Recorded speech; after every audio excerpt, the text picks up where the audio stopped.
From the book, The Testaments of the 12 Patriarchs,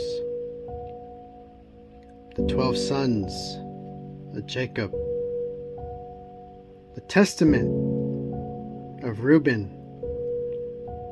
firstborn son of Yaakov and Leah. This is the copy of the testament of Rueben, even the commands which he gave his son before he died in the 125th year of his life, 2 years after the death of Joseph his brother. When Rueben fell ill, his sons and his sons' sons were gathered together to visit him. He said to them, "My children, behold, I am dying, and go to the way of my fathers." And seeing there Yehudah and Gad and Asher his brethren, he said to them, "Raise me up, that I may tell my brethren and to my children what things I have hidden in my heart. For behold, now at length I am passing away." He arose and kissed them, said unto them, "Hear, my brethren, and do ye, my children, give ear to Rueben your father, and the commands which I give unto you. Behold, I call to witness against you this day the Elohim of heaven, that you walk not in the sins of youth, in fornication, wherein I was poured out, and defiled the bed of my father Jacob. And I tell you that he smote me with a sore plague in my loins for 7 months. And had not my father Jacob prayed for me to Yahweh, Yahweh would have destroyed me. For I was 30 years old when I wrought the evil thing before Yahweh, and for 7 months I was sick unto death. And after this I repented with set purpose of my soul for 7 years before Yahweh. And wine and strong drink I drank not, and flesh entered not into my mouth, and I ate no pleasant food, but I mourned over my sin, for it was great, such as had not been in Yasharel.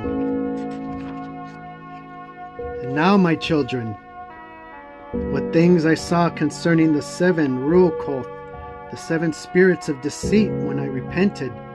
7 spirits, therefore, are appointed against man, and they are the leaders in which the works of youth. And 7 other spirits are given to him at his creation, that through them should be done every work of man. The first is the spirit of life, with which the constitution of man is created. The second is the sense of sight, with which arises desire.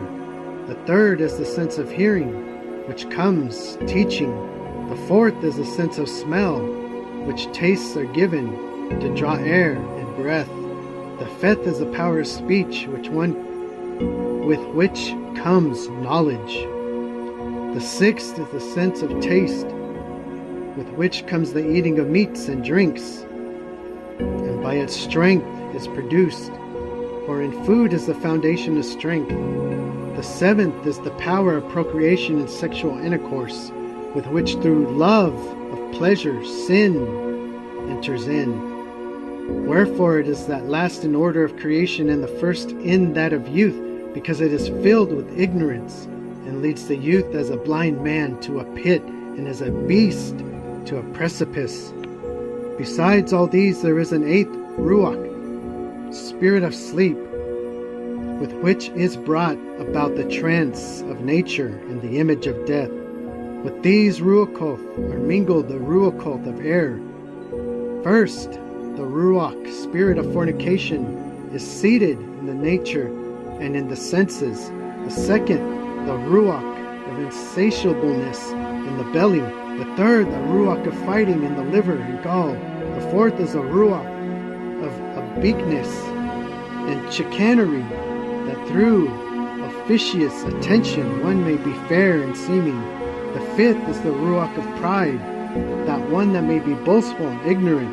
The sixth is the Ruach of lying and perdition and jealousy, to practice deceits and concealments from kindred and friends.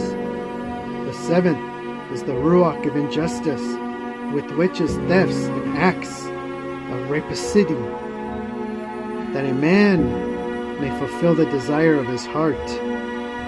For injustice works together with the other ruach by the taking of gifts. And with all these the ruach asleep is joined with that of which is air and fantasy. And so perishes every young man, darkening his mind in the truth, and not understanding the Torah of Elohim, nor obeying the admonitions of his father, as befell me also in my youth. And now, my children, love the truth, the Torah, and it will preserve you. Hear the words of Rueben your father.